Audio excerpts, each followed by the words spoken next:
hello everyone जे बहुतर confusion आसिल जे कोनखन firm की क्षेत्र fill up करिब লাগিব बहुते कमेन्ट কৰিছে যে আপোনাৰ ফৰ্ম 6 फिलअप কৰিবনে 7 না 8 গতিকে মই আগৰ ভিডিও বিলাকত এই ফৰ্ম বিলাক কেনেকৈ फिलअप কৰিব লাগে আৰু কোন কোন ক্ষেত্ৰত फिलअप কৰিব লাগে সেই সম্বন্ধে ভিডিও অলৰেডি বনোৱা হৈছে কিন্তু তথাপি কি বহুতে কমেন্ট কৰি আছে যে হয়তো আগৰ ভিডিও বিলাকত এই কথাখিনি স্পষ্ট হোৱা নাই যে কোন ক্ষেত্ৰত কোন কোন ফৰ্ম फिलअप কৰিব লাগিব গতিকে আহক এই ভিডিওটোত আমি কোন কোন ক্ষেত্ৰত যে নাম ভুল হলে বা ডিলিট কৰিব লাগিলে বা কাৰেকচনৰ কাৰণে বা নতুন ভোটাৰৰ কাৰণে কোনখন ফৰ্ম কেতে फिलअप কৰিব লাগিব সেই সম্বন্ধে হক জানি লও যে প্ৰথমে আহিছো আমি যে প্ৰথমখন ফৰ্ম 6 যে ফৰ্ম 6 আছে আপোনাৰ কি অনলি ফৰ নিউ ভোটাৰস যে মই আকবাৰ কৈছো যে যদি আপুনি ফৰ্ম ফিল আপ কেনে কৰিব লাগে সেই সম্বন্ধে আপুনি আগৰ ভিডিও বিলাক চাব পাৰে আৰু এই ফৰ্ম বিলাক ক'ত পায় আপুনি ফৰ্ম বিলাক যদি ইলেকশন কমিশনৰ ওয়েবসাইটত যায় তেন্তে আপুনি ডাউনলোড নিজে কৰিব পাৰিব সেইখন আপুনি কি প্ৰিন্ট আউট কৰি জমা দিলে হ'ব বিএলৰ হাতত আৰু যদি আপুনি কি বিএলৰ হাতত এইবিলাক ফৰ্ম এভেইলেবল থাকিব তাৰ পৰা আপুনি লব পাৰিব যদি বিএলৰ হাতত নাথাকে তেন্তে আপুনি কি নিজে আপোনাৰ কি মোবাইলত ডাউনলোড কৰি যে ইলেকশন কমিশন অফ আসাম ওয়েবসাইটত গৈ আপুনি নিজে এই ফর্ম ডাউনলোড কৰিব পাৰিব গতিকে যদি বিএল আপোনাক দিব পাৰে তেন্তে আপোনাক তো প্ৰভাইড কৰিব আৰু যদি নোৱাৰে আপুনি নিজে ডাউনলোড কৰি আপুনি ফিল আপ কৰিব পাৰিব যি সকলৰ 18 ইয়াৰ্স হৈছে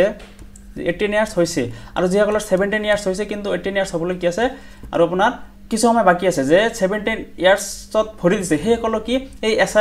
এসআৰৰ সময়তে কি ফৰ্ম 6 বিএলৰ হাতত জমা দিব লাগিব আৰু কেনেকৈ ফিল আপ কৰিব আৰু আপোনাৰ স্টেটমেন্ট 1 2 ক'ত এন্টাৰ কৰিব সেইখিনি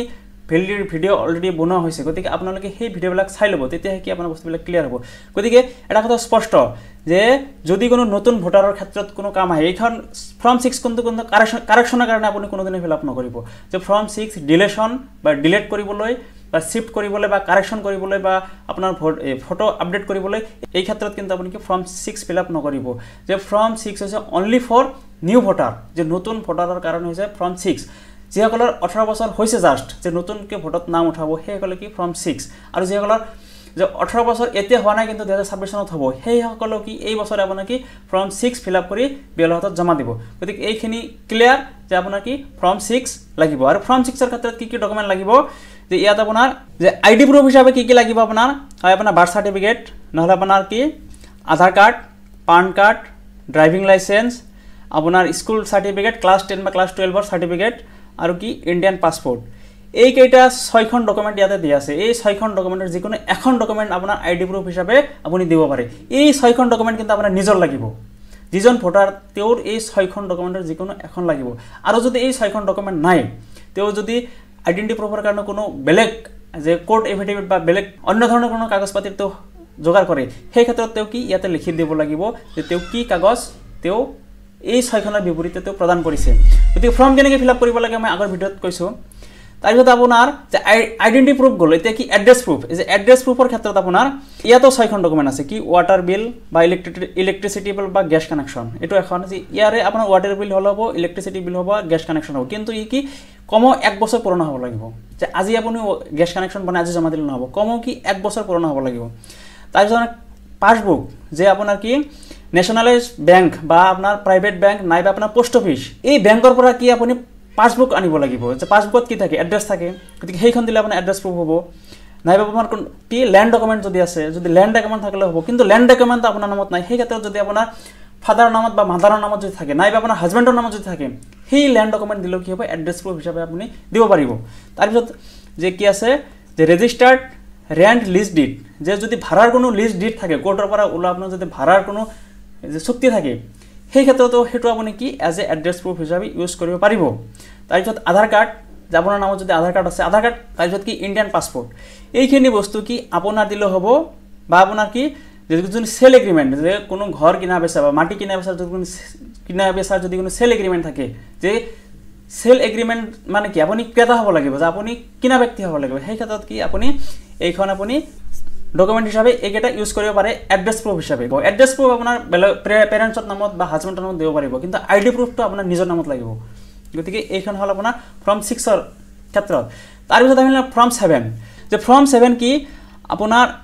যে যদি কোনো অবজেকশন আছে বা ডিলিশন আছে যে আপুনি নাম ডিলিট কৰিব লাগে যে আপোনাৰ নামে হয়তো ডাবল এন্ট্ৰি হৈছে বা আপোনাৰ ঘৰৰ কোনো ব্যক্তি অলৰেডি মৃত্যু হৈছে কিন্তু তেওঁৰ নাম এতিয়া ভোটাৰ লিষ্টত আছে বা ধৰক আপুনি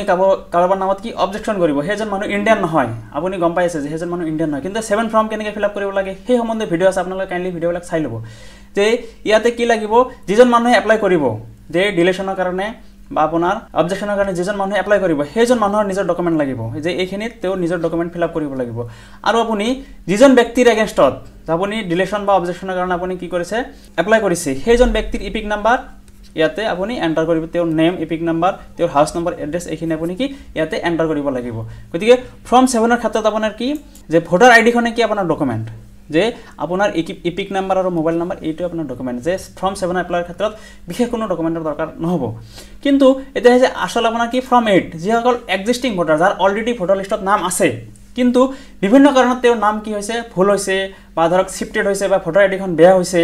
ইয়াতে কি আছে আপোনাৰ 4টা কাৰণত আপুনি কি ফৰ্ম 8 ফিল আপ কৰিব পাৰিব যে ইয়াতে কৈছে যে শিফটিং অফ ৰেসিডেন্স আপুনি ঘৰ এক ঠাইৰ পৰা এক সমষ্টি বা এক বছৰ পৰা বেলেগ বছৰলৈ আপুনি কি ঘৰ ট্ৰান্সফাৰ কৰিছে নিজৰ বাসস্থান স্থানান্তৰ কৰিছে তাৰপিছত কাৰেকশ্যন অফ এন্ট্ৰিজ যে আপোনাৰ নামৰ ভুল আপোনাৰ জন্মৰ তাৰিখ ভুল ইয়াত আপোনাৰ কি আপোনাৰ ভুল শুধৰাব পাৰিব যে আপোনাৰ নামৰ ভুল থাকে আপুনি শুধৰণি কৰিব পাৰিব আপুনি জেন্ডাৰৰ ভুল থাকিলে ডেট অফ বাৰ্থ ভুল থাকিলে ৰিলেশ্যন টাইপ ভুল থাকিলে ৰিলেশ্যন নেম ভুল থাকিলে এড্ৰেছ ভুল থাকিলে আপোনাৰ মোবাইল নম্বৰ ভুল থাকিলে আপোনাৰ ফটো ভুল থাকিলে আপুনি কি এই ফৰ্মেটৰ ক্ষেত্ৰত আপুনি কি ম্যাক্সিমাম এবাৰত আপুনি 4টাহে আপুনি শুধৰণিৰ কাৰণে এপ্লাই কৰিব পাৰিব যিয়াতে অপচন দিয়া আছে 8টাৰ ভিতৰত আপুনি যিকোনো 4টাহে আপুনি কি এবাৰত আপুনি শুধৰণিৰ কাৰণে এপ্লাই কৰিব পাৰিব আপুনি ইয়াতে ফটো আপোনাৰ যে ফটো বেয়া হৈছে সেই ক্ষেত্ৰত আপুনি কি ইয়াতে আপুনি ফটো পেষ্ট কৰি ইয়াতে আপুনি ক্লিক কৰি আপুনি ফৰ্ম ফিল আপ কৰিব লাগে ফৰ্ম কেনেকৈ ফিল আপ কৰিব লাগে ষ্টেটমেণ্ট কেনেকৈ ফিল আপ কৰিব লাগে মই অলৰেডি ভিডিঅ' বনাইছোঁ আপোনালোকে সেইবিলাক ভিডিঅ' চাই ল'ব ইয়াতে কি ডকুমেণ্ট কি লাগে যে আপুনি নামৰ ক্ষেত্ৰত যে আপুনি যদি নামৰ শুধৰণিৰ ক্ষেত্ৰত যদি আপুনি কি দিছে এপ্লাই কৰিছে তেন্তে আপোনাৰ শুদ্ধ নামত কি আইডেণ্টি প্ৰুফ আছে আপুনি সেই ডকুমেণ্ট দিব লাগিব যে আপোনাৰ পেন কাৰ্ড আছে আধাৰ কাৰ্ড আছে পাছপোৰ্ট আছে সেই ডকুমেণ্ট আপুনি ইয়াতে উল্লেখ কৰি আপুনি কি ইয়াতে ডকুমেণ্টৰ নাম দিব লাগিব ফৰ্ম কেনেকৈ ফিল আপ কৰিব লাগে মই অলৰেডি আগৰ ভিডিঅ' বনাইছোঁ ঠিক সেইদৰে এড্ৰেছৰ ক্ষেত্ৰত আপুনি এড্ৰেছ প্ৰুফ কি দিব আপুনি ডেট অফ বাৰ্থৰ ক্ষেত্ৰত আপুনি ডেট অফ বাৰ্থৰ প্ৰুফ হিচাপে কি দিব এইখিনি আপোনাৰ ডকুমেণ্ট হিচাপে আপুনি লগত এটাচ কৰি দিব লাগিব তাৰপিছত আৰু এটা কি আছে শিফটেড যে শিফটেডৰ ক্ষেত্ৰত আপুনি যি জায়গাত শিফটেড হ'ব সেই ঠাইৰ আপুনি কি ইয়াতে এড্ৰেছ ভৰাব লাগিব আৰু এই এড্ৰেছ ভৰাই ইয়াতে কি ডকুমেণ্ট দিব লাগিব যে এটলিষ্ট 1 বছৰ হৈছে তাৰে আপোনাৰ কি ইলেক্ট্ৰিচিটি বিল বা গেছ কানেকশ্যন বা আপুনি ৱাটাৰ বিল কম 1 বছৰ পুৰণা হ'ব লাগিব তাৰপিছত এই আগতে আপোনাৰ ফৰ্ম 6ৰ ক্ষেত্ৰত যিখিনি ডকুমেণ্ট আছিল সেইখিনি ডকুমেণ্ট আপুনি কি এড্ৰেছ প্ৰুফ হিচাপে আপুনি ইয়াতো ব্যৱহাৰ কৰিব পাৰিব যে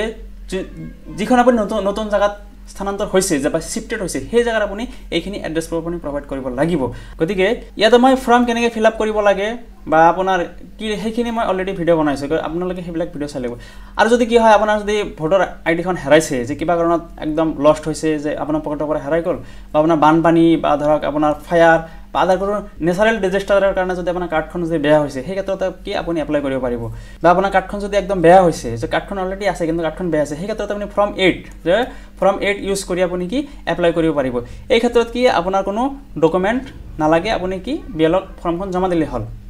ঠিক সেইদৰে যদি কোনো ব্যক্তি ডিজেবল হৈছে আগতে ব্যক্তিজন সুস্থ আছিল কি হ'ল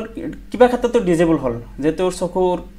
ডিজেবিলিটি হ'ল বা হাতৰ ভৰিৰ যিকোনো ক্ষেত্ৰত কিয় ডিজেবল হ'ল ডিজেবল ক্ষেত্ৰত কি তেওঁ এই 4 নম্বৰ পইণ্টত ক্লিক কৰি কি ক্ষেত্ৰত তেওঁ ডিজেবল হৈছে এইখিনিতো এপ্লাই কৰিব পাৰিব এই ক্ষেত্ৰত আপোনাৰ সেই ডিজেবিলিটি চাৰ্টিফিকেট যে ডক্টৰে তেওঁ কি ডিজেবিলিটি চাৰ্টিফিকেট দিছে সেইখন তেওঁৰ ইয়াতে ব্যৱহাৰ কৰিব লাগিব আৰু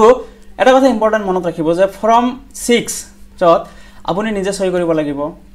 তাৰপিছত ফৰ্ম 8তো যে ফৰ্ম 8ৰ ক্ষেত্ৰতো আপুনি নিজে সই কৰিব লাগিব কিন্তু আপোনাৰ ফৰ্ম 7ৰ ক্ষেত্ৰত যেহেতু অলৰেডি একজন ডেড ব্যক্তিৰ এগেইনষ্টত আপুনি কি এপ্লাই কৰিলে যে মানুহজনৰ মৃত্যু হৈছে সেই ক্ষেত্ৰত তেওঁ সই কৰিব নোৱাৰে সেই ক্ষেত্ৰত যিজন এপ্লিকেণ্ট তেওঁ সই কৰিব লাগিব বা আপুনি কাৰোবাৰ এগেইনষ্টে কি অবজেকশ্যন দি আছে গতিকে সেই ক্ষেত্ৰত কি আপুনি ইয়াতে আপুনি সই কৰিব লাগিব সেইজন ব্যক্তিটো আহি ইয়াতে নিজৰ এগেইনষ্টত কি অবজেকশ্যন নিদিয়ে যে ফৰ্ম 7ৰ আৰু এটা কাম আছে কি যদি ডাবল এন্ট্ৰি হৈছে যে আপোনাৰ অলৰেডি দুটা এন্ট্ৰি হৈছে যে দুটা পথত আপোনাৰ নাম আছে সেইখিনি কিন্তু এইবাৰে ক্লিয়াৰ কৰি ল'ব কাৰণ অলৰেডি আপোনাৰ ইলেকশ্যন কমিশ্যনে সফটৱেৰ ৰান কৰিছে তাতে কাৰ নাম ডাবল হৈ আছে সেইখিনি কিন্তু অলৰেডি কি হ'ব লিষ্ট এখন ওলাব গতিকে তাৰ আগতেই আপোনালোকে নিজৰ ফালৰ পৰা আপোনাৰ নাম যদি আপুনি যদি জানে যে আপোনাৰ নাম ডাবল এন্ট্ৰি হৈছে সেই ক্ষেত্ৰত আপুনি ষ্টেটমেণ্ট 1ত আপুনি উল্লেখ কৰক আৰু কি আপোনাৰ ফৰ্ম 7 ফিল আপ কৰক যে ফৰ্ম 7 ফিল আপ কৰোঁতে কিন্তু বহুত সাৱধান যে ফৰ্ম 7 যদি আপুনি ফিল আপ কৰে আপোনাৰ কি হ'ব ভোট কিন্তু ডিলেট হ'ব মনত ৰাখিব যে ফৰ্ম 7ত এপ্লাই কৰিলে কিন্তু ভোট ডিলেট হ'ব গতিকে ফৰ্ম 7 এপ্লাই কৰোঁতে আপোনালোকে কি বহুত সাৱধান হ'ব গতিকে কথা এইখিনিয়ে যে form 6 for new voters form 7 for deletion আৰু ফৰ্ম 8 কি ফৰ্ম কাৰেকশ্যন আপডেশ্যন আৰু যদি শিফটেড হৈছে সেই ক্ষেত্ৰত কি ফৰ্ম 8 আপুনি ফিল আপ কৰিব আৰু আপোনালোকে ফৰ্মবিলাক কেনেকৈ ফিল আপ কৰিব লাগে অলৰেডি মই ভিডিঅ' বনাইছোঁ আৰু ষ্টেটমেণ্ট 1 2 3 কেনেকৈ বিএলআই ফিল আপ কৰিব সেই সম্বন্ধে মই ভিডিঅ' বনাইছোঁ গতিকে আপোনালোকে কাইণ্ডলি সেইবিলাক ভিডিঅ' চাই ল'ব আৰু যদি আপোনাৰ কিবা খোকোজা থাকে তেন্তে আপুনি কি কাইণ্ডলি কমেণ্ট কৰি জনাব ভিডিঅ'টো চোৱাৰ বাবে ধন্যবাদ